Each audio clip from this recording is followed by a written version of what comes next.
Hey everyone, Nath here, welcome back to another video. This is a different type of video we're doing today. We're just kind of doing a looking back kind of thing, seeing what we've done in the past and what we're going to do in the future. Because, my channel is 6 years old now, and I'm sure you guys know I got my full A. So, we're looking at loads of different things that have happened on the channel. CBT, you guys see me on L plates, saw me on A1, A2 and now A. So it's like, I've documented the UK license categories completely, and we're getting the final big bike next. That'll be the final step. So I wanted to start this video with listing the bikes that you guys have seen on this channel over the years, which is quite an extensive list. This isn't all the bikes I've had in total, but this is most of them. There's a couple that I just couldn't remember, but like cheap project bikes that have since just gone. So we started off on a Derby GPR 50. I made one video on it, and it was just running on a driveway and gave it a little rev, and that was it. Next was the Yamazaki YM50, which is when I really started making videos, which is funny that this is how my channel kind of started with this bike, and I didn't mean to start talking when that video started. I started rolling, hit record on my phone, and I was stood like a farmer's gate area, just walk around my bike, and I just started talking. And ever since then, I've just kind of kept it going. I didn't mean to start making videos like this, but I did. So that was kind of a big bike. The next one for us was the R125 2014, which was on L plates. It was one I crashed. Didn't hit anyone, I just fell off myself. I was a bit of an idiot.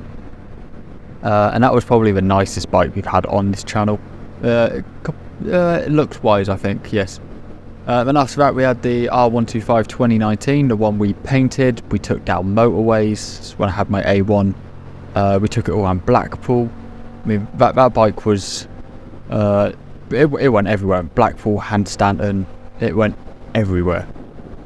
So that was a great bike for the channel. We did loads on that. And I think that was a good bike. The next one we had was the Aprilia RS125. That lasted for about 3 videos because it blew up on me. Put it in the garage, got it repaired and sold it. It wasn't for me. Next one was another bike where we just had a couple of videos on, was the R125 again, but the 2012 one with the Aquapovic slip-on. Amazing sounding bike, I loved it. Broke down, had to send it back to the dealer, got a refund for it. In the background, you guys saw this in an older video when we had the 2014 R125, the Derby GPR 125. I bought it off my friend as a non-runner. I think that was about the time we had, just before the 2014, I think. No, just after the 2014 it was. That I then sold on. I couldn't get it running. There was something seriously wrong with it, so I just sold it as a project bike to someone, and it is on the road because I've seen it on Marketplace.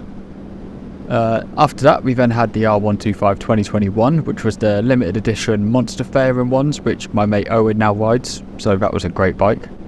Then we had the CBR 500R, which was like our first big bike on the channel. We did loads on that. If you guys don't know this, on my channel, if you go to my playlists, I have actually structured my channel so you can see every single bike that we've made videos on, and currently on season 9 technically. So let's go into, so I made 29 videos on the CBR 500. Okay, so I fixed the playlist. It's only 23 videos on the CBR 500. But no, it was a really good bike, to be fair. Testing the acceleration, got quite a lot of views. First impressions, I went on about how the R125 isn't worth it, the new one. So honestly, we've done a lot on that bike.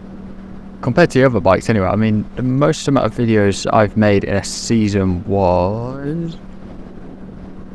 It's actually the MT-07 I've done most videos on. I suppose, putting it into perspective, back when we had the 125s, I would change bike like every 6 months, but now I kept the 07 for a good 18 months, so I suppose there is naturally going to be more videos in that playlist. Oh my god, never mind. I made, so on that 2019 one, the one we painted, took to Blackpool and everything, if you look in that playlist, there is 88 videos on that bike. That is incredible. But I did have that bike for a little while and did quite a lot with it. So yeah, obviously we've had quite a few bikes, and now we are looking at the next bike. So I've got some options. I've checked insurance wise and I can get wherever I want.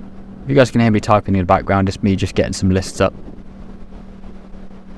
So there's a few bikes that I like, some I don't. So my options are R6, R1, GSXR 600 K7, GSXR 1000, Aprilia RSV 4. What other bikes have I looked at? Kawasaki ZX-10R. I did go for a funny phase a couple of weeks ago looking at R7s, but I soon slapped myself and called myself an idiot because that R7 is just not worth it. You know, I would not mind an R1M. I mean, should I just buy an R1M? We'll call it a day. Nice blacked out carbon one with aquapovic silencer on it. Yeah, so I have got options, and I'm willing to spend a little bit of money on this because I'm going to pay it back over a few years, and it is going to be like my last final big bike for a while. So whatever bike I choose has to be good, and we're going to make shitloads of videos on it. It'll be the biggest playlist on the channel. I mean, I still can't believe we made 88 videos on that bike. But yes, so let me know, guys, in the comments down below which bikes you recommend out of that list, really. But looking back on the bikes I've listed, I mean, someone asked me what was my favourite bike I've ever owned, and the one I say I look back the most positively on would probably be what have I just done? I just broke my own list. It was probably the R125 2014. I mean, just the looks and feel and sound of that bike, it was completely ridiculous for me at 17. The exhaust was mental. It was so loud, and I used to like ride around at 3 o'clock in the morning, so I probably upset a few people on that bike, but it was great. I loved it. Another one I had a good bit of fun on, I say, was a CBR 500. I mean, the MT-07, it was fun. It like does good throttle, good amount of torque. Bike's not for me. The MT-125 I'm having fun on right now, just because I've gone from, not on a bigger bike, you have to obviously control the throttle. You can't just pull it straight back, otherwise you'll just die. But on the MT-125, you pull it back and hope for the best. So that's a good bit of fun.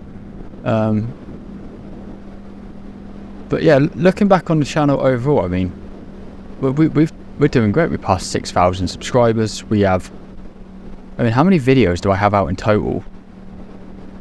Oh, 305 videos out, which isn't going to stop anytime soon. I mean, I'll pick up once we get a nice special bike, because I cannot wait. I am really excited.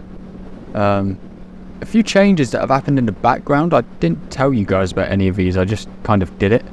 I've disabled memberships. I'm sure I did. Yeah, disabled memberships. Super chats are still on. So when we stream, I'm doing weekly streams now. Every Saturday about 6, we'll be talking on this channel together, which is another step forwards. Memberships have been stopped because I don't have anything to offer, pretty much. My channel's free. You guys just watch whatever the hell you want on it. But that's pretty much it for the past. I mean, now we're going to be looking forward. So, big bikes coming. Proper big bike. R1 is my go-to. And I've done a look in finances and stuff. And for the amount that I would be spending on a cheaper one, like a 2008, a decent one is between 6 and 7 grand. I could just put in another like 3 grand and get a 2015 one with all like the new fairings and stuff. So I'm thinking about saving up just like until September, because I'm on Auto Trader right now. I know Auto Trader is typically more expensive, but there's some new they're like the new style R1s, 2015 ones, for about 9,890. So I thought about getting one of them instead, but I have some requirements if you guys do send me any bikes. There has to be a rear seat, and I would love it if there was the aquapovic raceline exhaust on it. And let's try keep it below 12,000, because my credit score can't take too much. But this is what I'm now thinking of doing, is just saving up for a little bit, and we'll get a proper bike together. We'll shop around for a bit. There is a nice bike that I've been looking at. I've had it saved for ages, but I'll attach a picture on the screen now. That's it. That's what I want. Like, that is the dream bike, for like the white stripes down the front as well. It's just perfect.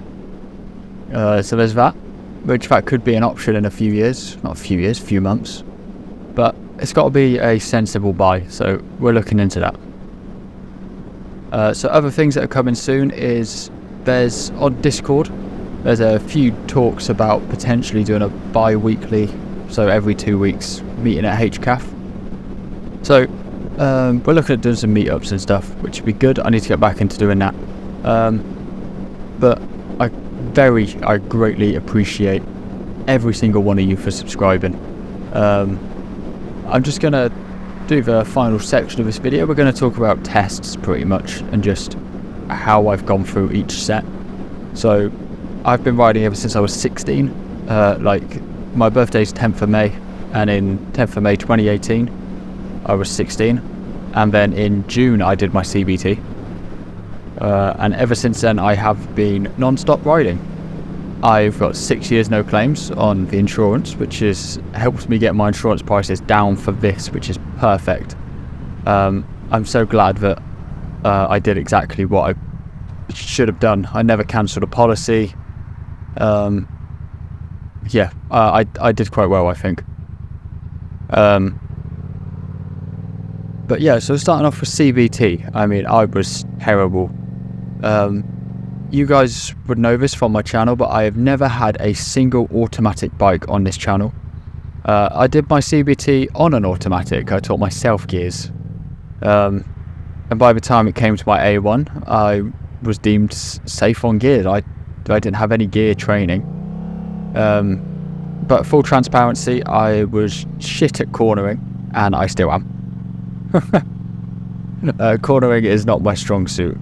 I would say my strong suit at riding is more just straight lines, which is why I'm going for a 1000, because 1000s are better at straight lines, 600s are better at cornering. So if I'm better at going in a straight line, I should get the one that's better at going in a straight line. So I'm doing that. But yeah, then A1, when I first did my test, I mean, I'm just scrolling through my videos now, and at some point I did pass. I made a test. Not a test, I made a video. Yeah, I passed my A1 motorcycle test. 21st of Feb 2020 was my first test. Which is mental.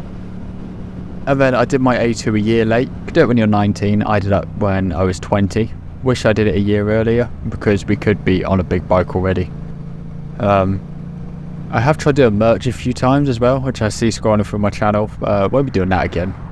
Not unless I can, in the future, partner with like a specific brand. I'm not going to be designing any hoodies. There'll be no official NathRides merchandise, which I think is for the best. I don't mind doing like stickers and stuff. I posted the same video twice? No, I didn't. But yeah, so there's not going to be any more merch or anything. If I do stickers or something, they'll be like £1 each. So it's something cheap and self-made, not just linked to some tree shop. So yeah, I'm quite excited for this next chapter. I know this video has been a bit different, where I sit down and talk. But we've done so much on this channel. Like, it's weird looking back at it. You guys have seen me go through each progressive license. You've seen me move around the country, where I lived up north and shot around there, work night shifts. You've seen me go to Stanton. You know, like the coastal ride videos, dual carriageways, motorways, riding in the snow. You guys saw me obliterate my Note 10. Was it a Note 10? No, it was an S10 5G. I got my first like big pay slip. It was like 1100 quid. And this was like years ago now. And the S10 5G had just come out. I was like, you know what, I'm going straight to Argos to buy it. And But what I did wasn't what you should do. I then bought a very cheap phone holder off eBay, and the phone flew out and shattered on the floor, got ran over by a car, and I realised I made a typo in the thumbnail. Can't change that now. I've also done, like, it wasn't serious, but like these music videos where it's like why we ride and Team Yamaha. I just thought it was funny. I got a discount on Fiverr, so I just thought it'd be absolutely hilarious to do something stupid like that. We also used to do Subscriber Saturday, which was a good idea, to be fair. I might bring that back if that's something you guys want to see. You've also seen me go through like lockdown stuff as well, where we had to ride around lockdown.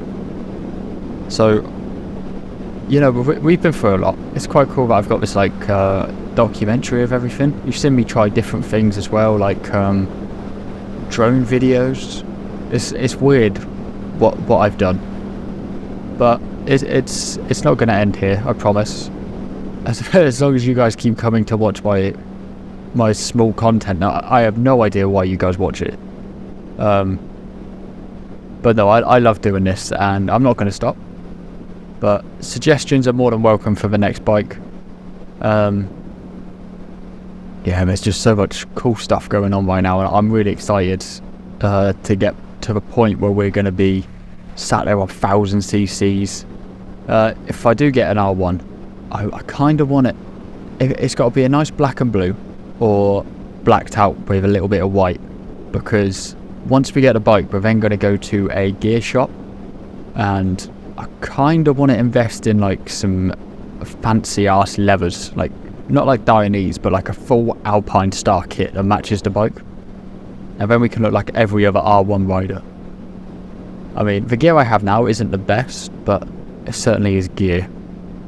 But yeah, guys, any suggestions for the channel, any recommendations on bikes, any questions about license categories, I might do a Q&A next week, so just let me know any questions. Thanks for watching. Remember to subscribe, and I will see you all later. Bye bye. God, I sound so soft when I talk at my desk. Like I'm screaming on my bike, and I'm so calm here.